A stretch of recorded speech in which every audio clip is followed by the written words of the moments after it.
Bidadi township ವಿಚಾರವಾಗಿ ರೈತರು ಮತ್ತು ವಿರೋಧ ಪಕ್ಷಗಳ ವಿರೋಧ ಜೋರಾಗಿದೆ. ಈ ಮಧ್ಯೆ ಬಿಜೆಪಿ ಹಾಗೂ ಜೆಡಿಎಸ್ ಮಾತ್ರವಲ್ಲದೆ ಆಡಳಿತಾರೂಢ ಕಾಂಗ್ರೆಸ್ ಸರ್ಕಾರಕ್ಕೆ ಬೆಂಬಲ ನೀಡುತ್ತಾ ಇರುವಂತಹ ಸ್ವಪಕ್ಷೀಯರಿಂದಲೇ ವಿರೋಧ ವ್ಯಕ್ತವಾಗ್ತಾ ಇದೆ. ಬನ್ನಿ ಬಿಡದಿ ಅಪ್ಡೇಟ್ ಏನಿದೆ ನೋಡ್ತಾ ಹೋಗೋಣ.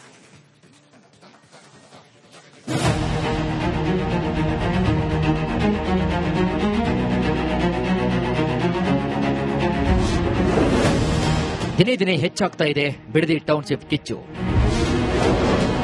ಸಿಎಂ ಡಿಕೆಶಿ ಕನಸಿಗೆ ಆಗ್ತಿದೆಯಾ ಹಿನ್ನಡೆ? ಪಕ್ಷದಲ್ಲಿ ವಿರೋಧ, ಶಿಫ್ಟ್ ಆಗುತ್ತಾ ಟೌನ್ಶಿಪ್?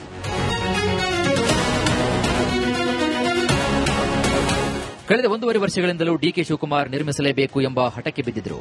ಡಿಸಿಎಂ ಆಗಿದ್ದ ಡಿಕೆಶಿ ಸಿಎಂ ಆದ್ಮೇಲಂತೂ ಈ ಹಠವನ್ನ ಮತ್ತಷ್ಟು ಗಟ್ಟಿಗೊಳಿಸಿದ್ದಾರೆ. ಆದರೆ ಡಿಕೆ ಶಿವಕುಮಾರ್ ಅವರ ಕನಸು ಕೈಗೂಡುವಂತೆ ಕಾಣ್ತಿಲ್ಲ. ಕನಸಿನ ಯೋಜನೆಗೆ ಪಕ್ಷದಲ್ಲೇ ನಾಯಕರ ವಿರೋಧ ದಿನೇ ದಿನೇ ಜಾಸ್ತಿ ಆಗ್ತಾನೆ ಇದೆ.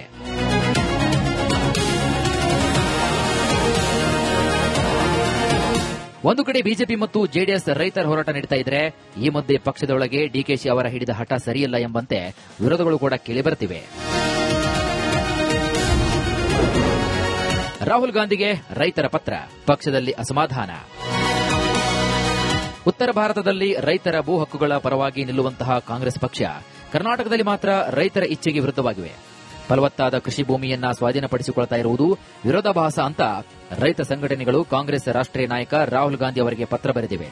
ಇದು ಪಕ್ಷದ ಒಳಗಿನ ಕೆಲವು ಮುಖಂಡರಲ್ಲಿ ಮುಜುಗರನ ಉಂಟು ಮಾಡ್ತಾ ಇದೆ. ಹೀಗಾಗಿ ರಾಹುಲ್ ಗಾಂಧಿ ಕೂಡ ಬಿಡದಿ ಟೌನ್ಶಿಪ್ ಯೋಜನೆಗೆ ಬೆಂಬಲಿಸುವುದು ಅನುಮಾನ.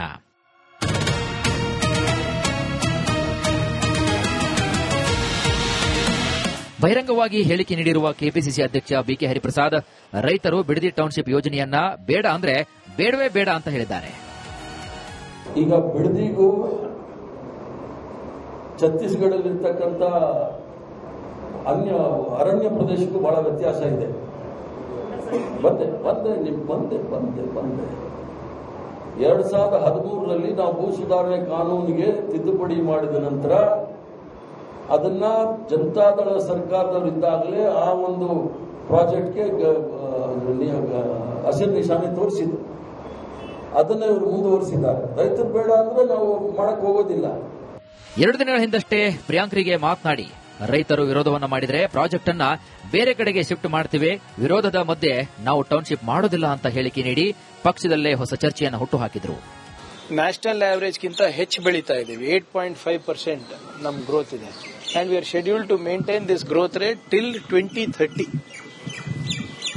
ಹಾಗಿದ್ದಾಗ ನಾವು ಬಿಯಾಂಡ್ ಬೆಂಗಳೂರು ಹೋಗ್ಬೇಕಲ್ವಾ, ನಮ್ಮ ಪಾಲಿಸಿನೇ ಇದೆ. ಆದ್ರೆ ಯಾರ್ದು ರೈತರ ಜಮೀನು ಇರಬಹುದು, ಬೇರೆಯವ್ರ ಜಮೀನು ಇರಬಹುದು, ನಾವು ಒತ್ತುವರಿ ಮಾಡೋದಕ್ಕಿಂತ ಮುಂಚೆ ಅವರ ಕಾನೂನು ಪ್ರಕಾರ ಅವ್ರ ಪರ್ಮಿಷನ್ ತಗೋಬೇಕು. Whatever it has to happen will happen as per law ಅಲ್ವಾ. ನಾವು ಹೋಗಿ ದಬ್ಬಾಳಿಕೆ ಅಂತೂ ಮಾಡ್ತಾ ಇಲ್ಲ. ಅವ್ರಿಗೆ ಕೊಡೋಕೆ ಇಷ್ಟ ಇಲ್ಲ ಅಂದ್ರೆ ಟೌನ್ಶಿಪ್ ಬೇರೆ ಕಡೆ ಮಾಡಲೇಬೇಕಾಗುತ್ತೆ. ಬೈರಮಂಗಲಕ್ಕೆ ಬನ್ನಿ, ಸಿಎಂಗೆ ಕುಮಾರಸ್ವಾಮಿ ಪತ್ರ. ಸ್ವಪಕ್ಷದ ವಿರುದ್ಧದ ಮಧ್ಯೆ ಕೇಂದ್ರ ಸಚಿವ ಕುಮಾರಸ್ವಾಮಿ ಎಂದು ಡಿಕೆ ಶಿವಕುಮಾರ್ ಅವರಿಗೆ ಬೈರಮಂಗಲಕ್ಕೆ ಬನ್ನಿ, ಬಹಿರಂಗವಾಗಿ ರೈತರ ಜೊತೆಗೆ ಚರ್ಚೆಯನ್ನ ಮಾಡೋಣ ಅಂತ ಸವಾಲು ಹಾಕಿದ್ದಾರೆ. ಕಳೆದ 3 ದಿನಗಳ ಹಿಂದೆ ಪತ್ರವನ್ನು ಬರೆದಿದ್ರು. ಅದಾದ ಬಳಿಕ ಮತ್ತೆ ಇದೀಗ ಪತ್ರ ಬರೆದು ಸಿಎಂ ಡಿಕೆ ಶಿವಕುಮಾರ್ಗೆ ನೆನಪು ಮಾಡಿದ್ದಾರೆ. 27ನೇ ತಾರೀಕು ನಾನು ಬೈರಮಂಗಲ ಪ್ರದೇಶಕ್ಕೆ ಹೋಗ್ತಿದ್ದೇನೆ, ತಾವು ಕೂಡ ಜಿಬಿಎಸ್ ಸಿಬ್ಬಂದಿ ಜೊತೆಗೆ ಬನ್ನಿ, ಬೈರಮಂಗಲದಲ್ಲೇ ಬಾಧಿತ ರೈತರ ಜೊತೆಗೆ ಅವರ ಕಷ್ಟವನ್ನು ಆಲಿಸಿ ಸಮಸ್ಯೆಗಳಿಗೆ ಪರ್ಯಾಯ ಮಾರ್ಗಗಳನ್ನು ಹುಡುಕೋಣ ಅಂತ ತಮ್ಮ ಪ್ರವಾಸದ ವೇಳಾಪಟ್ಟಿ ಜೊತೆಗೆ ಪತ್ರವನ್ನು ಬರೆದು ಮತ್ತೆ ಡಿಕೆಶಿಯನ್ನ ಇಕ್ಕಟ್ಟಿಗೆ ಸಿಲುಕಿಸಿದ್ದಾರೆ. ಈ ಎಲ್ಲ ಬೆಳವಣಿಗೆಗಳ ಮಧ್ಯೆ ಜೆಡಿಎಸ್ ಶಾಸಕಾಂಗ ನಾಯಕ ಸುರೇಶ್ ಬಾಬು ಮಾತನಾಡಿ ಹಳೆಯ ಪ್ರಕರಣವೊಂದನ್ನು ಮುಂದಿಟ್ಟಿದ್ದಾರೆ. ಸಿದ್ದರಾಮಯ್ಯ ಮುಖ್ಯಮಂತ್ರಿ ಆಗಿದ್ದ ಅವಧಿಯಲ್ಲಿ ದೇವನಹಳ್ಳಿಯ ಚನ್ನರಾಯಪಟ್ಟಣದಲ್ಲಿ ಕೈಗಾರಿಕಾ ವಲಯ ಮಾಡಲು ಮುಂದಾಗಿದ್ದಾಗ ರೈತರ ವಿರೋಧ ವ್ಯಕ್ತ ಆಗಿತ್ತು. ಆಗ ಸಿದ್ದರಾಮಯ್ಯ ಅವರು ರೈತರ ಜೊತೆಗೆ ಸಭೆ ನಡೆಸಿ ಆ ಯೋಜನೆಯನ್ನೇ ಪಕ್ಕಕ್ಕೆ ಇಟ್ಟಿದ್ರು. ಅದೇ ರೀತಿ ಡಿಕೆ ಶಿವಕುಮಾರ್ ಕೂಡ ಮಾಡಲಿ ಅಂತ ಹೇಳಿದ್ದಾರೆ. ದೇವನಹಳ್ಳಿ ಚನ್ನರಾಯಪಟ್ಟಣ ಒಂದು ಟೌನ್ಶಿಪ್ ಇದು ಇಂಡಸ್ಟ್ರಿಯಲ್ ಏರಿಯಾದಲ್ಲಿ ಅಲ್ಲಿ ಏನು ಅಕ್ವಿಸಿಷನ್ ಆಗಿದ್ದಂಥದನ್ನ ರೈತರಲ್ಲಿ ಒಪ್ಪದೇ ಇದ್ದಂಥ ಸಂದರ್ಭದಲ್ಲಿ ಅದನ್ನ ಕೈ ಬಿಟ್ಟು ಯಾರ ಆಸಕ್ತಿ ಇದೆ ಕೊಡ್ಲಿಕ್ಕೆ ಯಾರ್ಯಾರು ಮುಂದೆ ಬರ್ತೀರೋ ಅಂತವ್ರನ್ನ ನಾವು ತಗೋತೀವಿ ಅಂತಕ್ಕಂಥದ್ದು ಹೇಳಿದಂಥ ಉದಾಹರಣೆ ನಿಮ್ಮ ಸರ್ಕಾರದಲ್ಲೇ ಇದೆ. ನಿಮ್ಗೆ ಯಾಕೆ ಈ ತರ ಹಠದ ಸ್ವಭಾವ? ರೈತರ ಮೇಲೆ ನಿಮ್ಗೆ ಏನಾದ್ರು ಕೋಪ ಇದೆಯಾ, ಇಲ್ಲ ಬೇರೆ ಏನಾದ್ರು ಉದ್ದೇಶಗಳಿದೆಯಾ? ದಯಮಾಡಿ ಇದನ್ನ ನಿಮ್ಮ ಮನಸ್ಥಿತಿನ ಬದಲಾಯಿಸಿಕೊಂಡು. ಇಷ್ಟೆಲ್ಲ ವಿರೋಧದ ಮಧ್ಯೆಯೂ ಕೂಡ ಸಿಎಂ ಡಿಕೆಶಿ ಯೋಜನೆಯನ್ನ ಮುಂದುವರಿಸುವುದು ಅನುಮಾನ. ಆದರೆ ಇನ್ನೂ ಅಧಿಕೃತವಾಗಿ ಬಿಡದಿ ಯೋಜನೆಗೆ ಸ್ಥಳಾಂತರದ ಬಗ್ಗೆ ಯಾವುದೇ ಅಧಿಕೃತ ಘೋಷಣೆಯಾಗಿಲ್ಲ.